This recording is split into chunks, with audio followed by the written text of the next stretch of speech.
E é aquela tática do pé na porta. Você fala que vai banir a plataforma, gera aquela comoção, e aí depois você vem, não vamos banir a plataforma não, nós somos bonzinhos, nós vamos só tirar a opção do Go Live. Olá, é do Carvalho, melhor canal de corte do YouTube. Tem uma outra informação importante que diz o seguinte, informação do jornal O Globo. Em cerimônia militar pelo Dia do Soldado, o presidente Lula teve uma rápida conversa com o senador Hamilton Mourão, ex-vice de Jair Bolsonaro. Lula pediu a ajuda do general que apoia o seu adversário, apoia Flávio Bolsonaro, para aprovar o projeto de lei que trata da exploração de minerais críticos. O senador disse ao Lula que a iniciativa tem o seu total apoio. O encontro ocorreu no quartel-general do Exército em Brasília. Segundo o jornal O Globo, acostumado ao fogo amigo na direita, Mourão deixou a solenidade com uma certeza: vai apanhar nas redes bolsonaristas por ter conversado com o presidente. Ele disse o seguinte: certamente vão pegar no meu pé. Hoje em dia, se o cara não está preso, já é considerado traidor. Edu, começo contigo essa rodada. O general Mourão, a imagem do general, a foto do Globo que o Lanza colocou na tela pra gente é a do Lula apertando a mão do general Hamilton Mourão.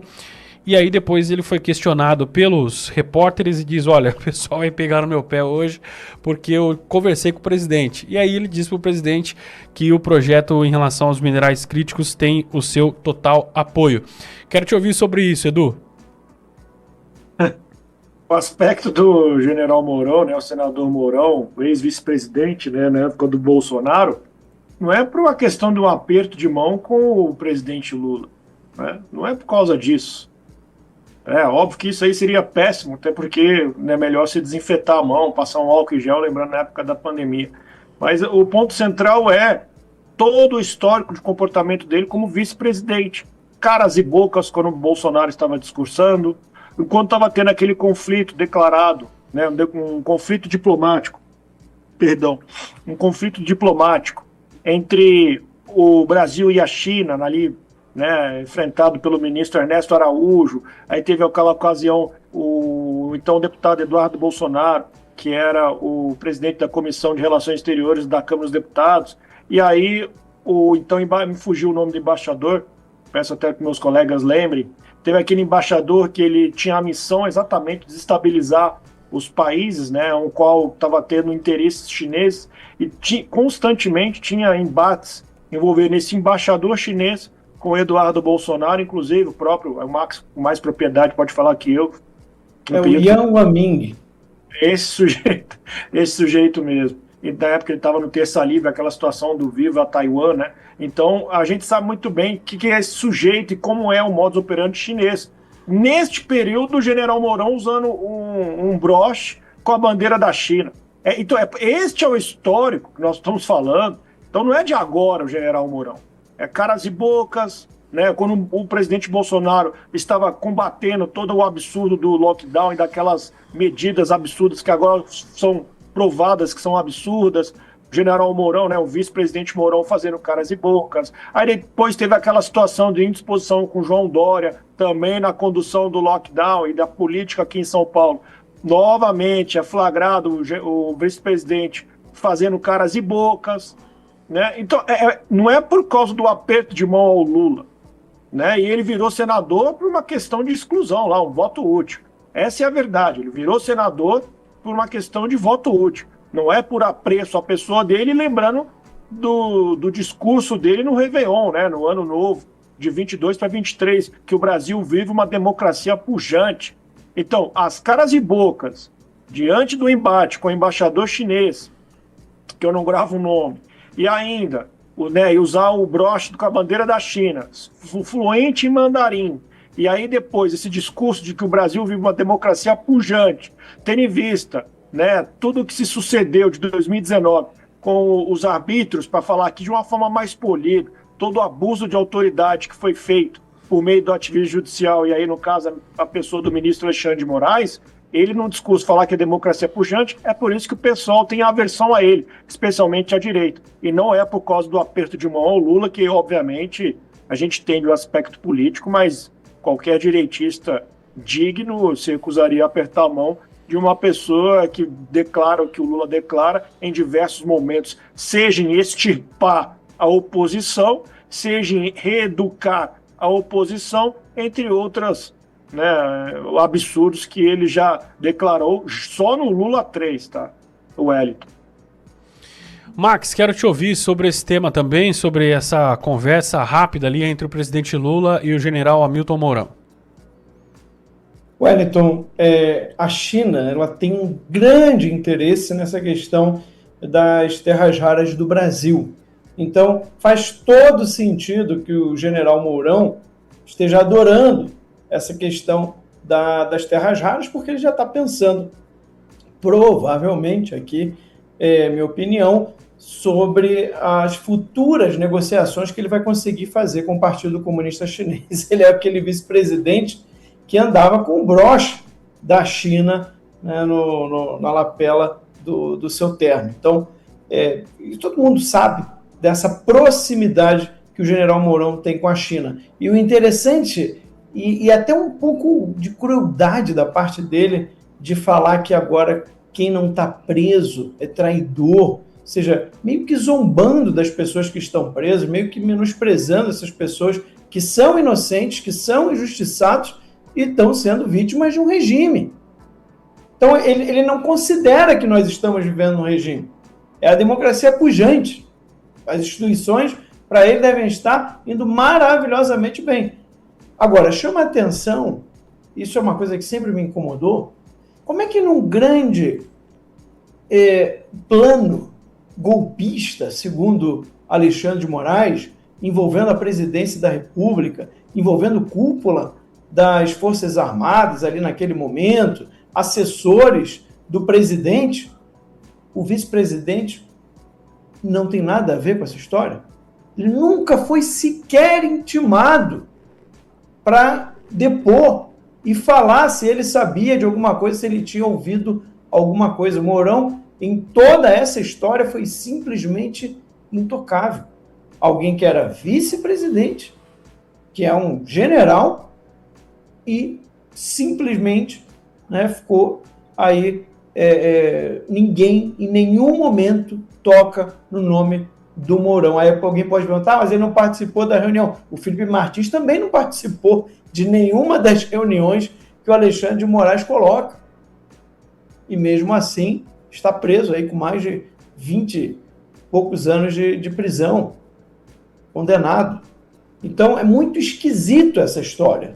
Quando você analisa todo o comportamento do general Mourão, é óbvio que você fica desconfiado. Como é que pode? Nada aconteceu com ele, alguém que era vice, alguém que era general. Ou seja, se alguém tinha a possibilidade de mover tropas para fazer um golpe de Estado, ninguém melhor que o próprio general Mourão. Naquele momento era vice-presidente e também general do Exército. Então, assim, é tudo muito esquisito o que envolve o nome do Mourão. Realmente, a desconfiança que as pessoas têm, eu dou razão. Eu também sou muito desconfiado em relação a ele, porque não, é uma incógnita, não dá para entender exatamente qual que é o objetivo dele, qual que é a questão política, a ideologia política que ele segue, porque a gente sabe que ele é bastante pró-China, e isso já diz muito. Eduardo lembrou bem aqui todos os casos que poderiam ser citados. Então, assim, Mourão, a gente tem muito motivo para desconfiar, as pessoas têm muito motivo para desconfiar. E a sua atitude de tratar o Lula dessa forma, de receber recadinho do Lula para dar apoio a uma pauta que ele quer que seja aprovada rápida para usar eleitoralmente no Senado, também diz muito. Wellington. Perfeito. Zizi, quero te ouvir sobre esse tema, essa conversa entre o presidente e o ex-vice-presidente general Mourão. Eu tô aqui com uma série de perguntas para fazer para Mourão. Eu que tinha, assim, toda a simpatia pelo técnico, pela aquela pessoa que foi escolhida, né? Porque além de um caráter político, né? Uma habilidade política, também tem uma habilidade técnica. Assim, várias perguntas. Eu acho que Max inaugurou bem essas perguntas, né? Porque ele fala assim, que o traidor, ele vai ser visto por traidor porque não está preso. Então, é uma pergunta boa para fazer para o senhor, general. Por que o senhor não está preso? Né? Porque, assim, os seus colegas todos de cúpula estão presos, Jair Bolsonaro foi preso, não houve golpe nenhum, né? Esse golpe teria sido gestado ou teria sido, de alguma forma, executado de um presidente que estava lá nos Estados Unidos, lá na Disney, lá em Orlando. As pessoas, ninguém portou arma, ninguém ameaçou poder nenhum, né? E aí, ainda assim, o Exército foi lá, prendeu, alguém deu algum abraço para isso acontecer, alguém, de alguma forma, chancelou essa atitude, que não é uma atitude nem um pouco republicana, muito menos legal, né? Então, assim, por que o senhor não está preso? É uma pergunta que a gente sempre faz, assim, uma pergunta que eu também faria, senhor general, senador, como é que o STF vê o senhor? Porque isso é uma forma interessante de medir esse político de direita daqui do Brasil, da nova direita, né? Como é que o STF encara você? Porque se o STF, que faz parte de um regime em conluio ou em consórcio com o Planalto, olha para o senhor e acha que o senhor é uma pessoa conversável, que o senhor é uma pessoa que não tem nenhum processo, que não tem nada que eles tenham que dizer da sua liberdade de expressão, é uma resposta boa também para dar, né? E aí, por que Lula se achou no direito de perguntar ao senhor? Porque, assim, eu acredito que se fosse, por exemplo, o senador Rogério Marinho, o senador Girão, né? O senador, deixa eu dizer, um senador Portinho, né? Eu acho que Lula não ia dar não ia pegar e dar esse aperto de mão e ia cobrar a celeridade no projeto de terras raras, né? Eu acho que por educação poderia até apertar a mão de qualquer senador, afinal de contas é um gesto de cortesia, etc. Mas assim, chegar a perguntar porque o senhor vai ajudar um PL, esse PL vai mesmo para frente, o senhor pode contar com o seu voto. Então, assim, eu espero que essas respostas o senhor pode dar para a população daqui a 4 anos, se o senhor tentar ser senador de novo. Eu acredito que o senhor não vai conseguir, mas o senhor vai tentar, se o senhor for tentar. Mas outra coisa aqui que o senhor, por favor, responda para a direita é o seguinte, diga não a Lula. Porque, assim, o tempo de Lula é um tempo eleitoreiro. Então, se o senhor quer sinalizar ainda um pouquinho que o senhor é da direita, o senhor não ajude Lula, não. Perfeito. Edu, quero agradecer você pela participação hoje aqui no Primeira Página, deixar um abraço e amanhã nos falamos novamente. Obrigado, querido Wellington, pela atenção e o carinho de sempre. Também deixo um abraço. Obrigado, querido Max, querida Zizi, a nossa querida audiência. E até amanhã. Fica com Deus. Até amanhã, doutor Eduardo Salles, conosco aqui no Primeira Página. Agora tem pausa no rádio. Nós seguimos por aqui no YouTube da Auriverde Brasil. Continuamos aqui a nossa conversa com os principais temas do dia e um dos temas de destaque foi uma multa aplicada ao TikTok. A Agência Nacional de Proteção de Dados, a ANPD, multou em 153 milhões a ByteDance, empresa responsável pelo TikTok, por falhas no tratamento de dados pessoais de crianças e adolescentes. A decisão foi publicada no Diário Oficial da União de hoje. Além da multa, a agência determinou que a empresa elimine os dados coletados de forma irregular e apresente um plano de conformidade com medidas para reforçar a proteção de menores na plataforma. Segundo a ANPD, foram identificadas 5 violações à Lei Geral de Proteção de Dados em 2 modalidades de acesso ao TikTok. O feed sem cadastro, que pode ser utilizado sem a criação de uma conta, e o feed com cadastro. A agência é uma agência reguladora, né, a ANPD, vinculada ao Ministério da Justiça e tem entre as suas atribuições a proteção de dados pessoais. No início de agosto, a agência também determinou a suspensão das transmissões ao vivo do aplicativo Discord no Brasil, até que a plataforma adotasse medidas consideradas efetivas para proteger crianças e adolescentes durante o uso do serviço. Max, eu começo contigo sobre esse tema. Nós falamos já nessa semana sobre a suspensão, na semana passada, a suspensão das lives no Discord, que foi uma condição colocada pela agência em virtude de um caso, de uma situação que ocorreu com uma garota de 13 anos que foi incentivada em uma dessas lives no Discord a atentar contra a própria vida.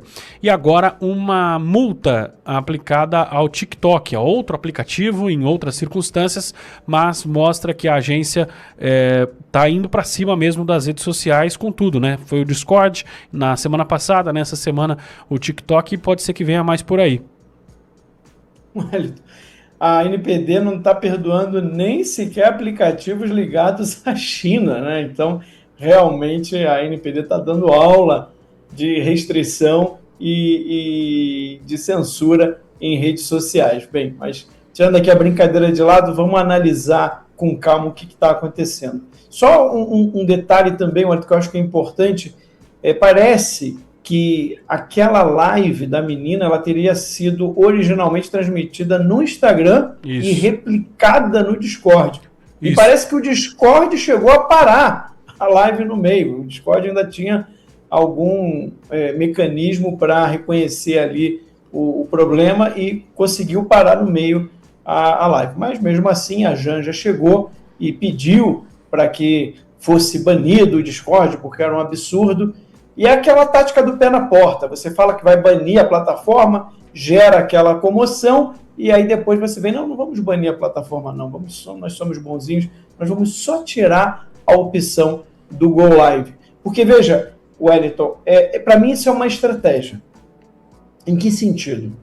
Em vez de eu ser considerado um malvadão, que eu vou banir as plataformas, que nem o Alexandre de Moraes fez com o Rumble, banindo as plataformas do Brasil, e ficar bem claro a censura, tem um jeito mais fácil de você fazer isso e não ser taxado de ditador, que é o seguinte, é simplesmente você pegar e dizer, olha, vamos dar uma restrição para essa plataforma de tal forma que a gente torna o negócio dela inviável.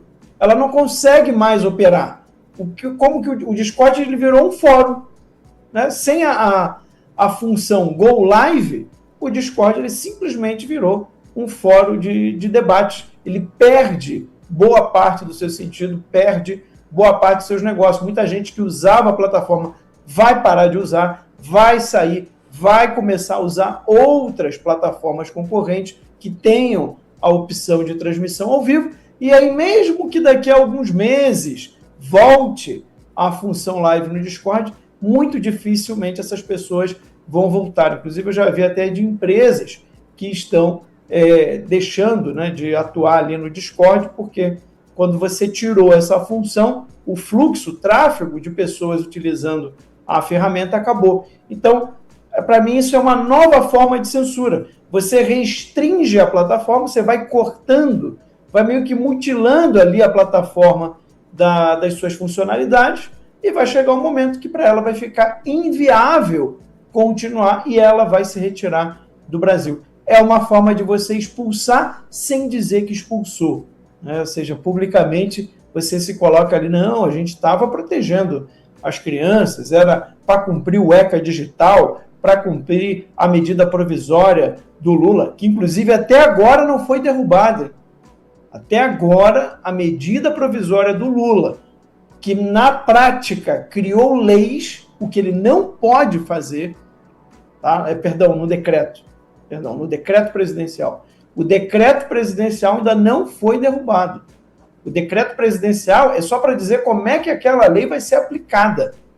Só que nesse decreto presidencial específico, o Lula aproveitou para colocar coisas que eles tentando colocar em outros projetos de lei e não conseguiram. Então tem tudo para o Congresso derrubar pelo menos parte desse decreto presidencial do Lula. Ele não pode fazer isso. O decreto presidencial ele não pode acrescentar algo que basicamente se tornaria ali uma nova lei dentro de um projeto de lei. Então é um completo absurdo o que foi feito e até agora o Congresso ainda não conseguiu derrubar. E aí é óbvio que eles vão atuando, a NPD vai atuando, já tem nessa primeira leva, Wellington, se eu não me engano, são mais de 22 plataformas que a NPD está analisando, né? Dentre elas YouTube, dentre elas WhatsApp, Telegram, se eu não me engano, Instagram também. Então, tem várias dessas grandes plataformas que podem sofrer restrições nos próximos dias, nas próximas semanas. Para mim, o que está muito claro? Está muito claro que eles querem regular as redes sociais, só que eles não querem dizer que estão regulando as sociais. O Brasil ele tem esse estilo de ditadura, de socialismo, né, meio assim tranquilão. Não, que isso, veja bem, não é censura, é uma regulação, é para proteger as crianças, é para proteger as mulheres. Então sempre vai ter essa desculpa, sempre eles vão fazer algum tipo de maquiagem, mas que no fundo é censura, é uma tentativa de banir as plataformas, regular as redes sociais para fazer o quê? Para voltar à situação anterior, que inclusive a Zizi chegou a comentar num outro comentário dela, que é do Teatro das Tesouras, que é quando você só tinha os meios oficiais de comunicação. E lembrando que semana passada chegou no Brasil o tal do Bilibili, que é um streaming chinês, um dos maiores concorrentes do YouTube no mundo, e assim que o Discord perdeu a função live, chegou esse Bilibili, que basicamente faz aí as mesmas coisas, ou parecido mais com o YouTube. Eu quero ver se vai ter a NPD também no colo. Bem, o TikTok teve, já me surpreendeu, mas enfim, o que está claro é que a gente tem um projeto de regulação de redes sociais e eles vão fazer de tudo para conseguir colocar isso em prática, lembrando aí a fala inclusive do Alexandre de Moraes recente sobre a importância, né, de você regular as redes sociais, porque ele acha um absurdo que um canal de YouTube possa ter mais audiência que o Jornal Nacional. Wellington. O Trump voltou. Isso já deve ter tirado um peso das suas costas. Mas e o Brasil? O nosso país continua atolado e achar que só a vitória do Trump vai resolver tudo é ilusão. Nada vai mudar sozinho. E pode ter certeza de uma coisa: ficar xingando muito nas redes sociais não vai fazer diferença nenhuma. Você vai continuar esperando alguém fazer alguma coisa por você? Um político? Um salvador da pátria? Esquece. Se ninguém tomar uma atitude, nada acontece. Eu estou fazendo a minha parte. Eu parei a minha vida por isso. Mas, se você quer saber como pode ajudar sem precisar largar tudo, a resposta é simples: apoiando quem está na linha de frente. Sem esse apoio, sem essa linha de suprimento, esse trabalho morre. Sem estrutura, ninguém avança. Então acessa www.paulofigueiredoshow.com/apoie e com $5 por mês você pode fazer parte disso. Se puder mais, eu recomendo, seja um patrono Gold e participe ativamente no grupo que me ajuda a pautar esse debate. O que vai definir o futuro é quem faz e não quem reclama. A escolha é sua.